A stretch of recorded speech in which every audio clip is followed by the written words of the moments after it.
We hear atheists say things like, my life is very good, things are going well, why should I need God? I don't need to believe in a creator.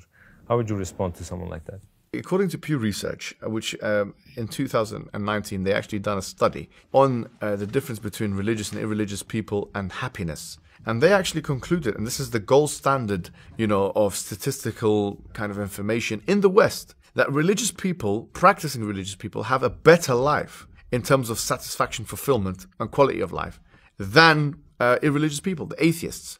There's no evidence that having an atheistic life makes you more content, makes you more satisfied, makes you more fulfilled. The second thing is that when you have no purpose of life and you have existential crisis and stuff like that, there's no world in which, that can lead to or mean, that you're going to be happier. When I had the conversation with Jordan Peterson, even, famous psychologist of the 21st century, and when I was speaking to him about this, and I explained to him that the Quran says that وَمَنْ أَعْرَضَ عَنْ ذِكْرِي فَإِنَّ لَهُ مَعِيشَةً ضَنْكًا وَنَحْشُرُهُ يَوْمَ الْقِيَامَةِ أَعْمَى, that whoever goes away from the remembrance of God, that he will have a depressed life. And I explained to him that on the flip side, Islam says أَلَا بِذِكْرِ اللَّهِ تَطْمَئِنُّ الْقُلُوبُ, that certainly with the remembrance of God do hearts find rest. He looked at me, and this is online, 6 million people have watched it on his channel, said that the reason why that is the case is because he agreed with it, and he said that the reason why that is the case because the focus is not multiplicitous, meaning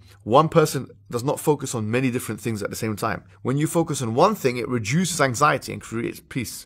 And what better thing to think about and to focus on, and this is my embellishment here, than the creator of the universe and the purpose of life. Once that's established and it's rock solid, there's nothing better to create a sense of meaning in the human being, which will then give him the strength to live life in all its difficulties. Which is why the Prophet ﷺ said beautifully in a hadith, عَجَبًا لِأَمْرِ الْمُؤْمِنِ, that wondrous is the affair of the believer. إِنَّ أَمْرَهُ كُلَّهُ لَهُ خَيْرٌ, that all of his affair is good. إِنْ أَصَابَتْهُ سَرَّاء شَكَرٍ, if good things happen to him, he's thankful. When أَصَابَتْهُ ضَرَّاء صَبَرَ وَشَكَرٍ, if bad things happen to him, he is patient and thankful. And in fact, this sentiment became so powerful in psychology that Viktor Frankl, he explained that the thing which is creates that kind of level of satisfaction, fulfillment, quality, and removes anxiety is meaning itself. So all in all, having a deep meaning and purpose, and if that purpose is one and is central to your life, there's no way in which you can have that purpose and be depressed. Whereas being an atheist, which means, to put it in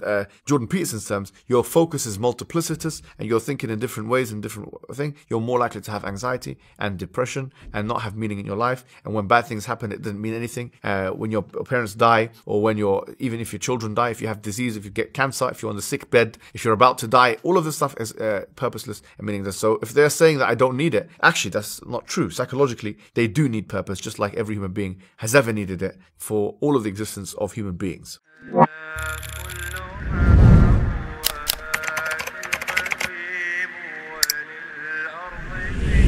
كل حي نصيب وللناس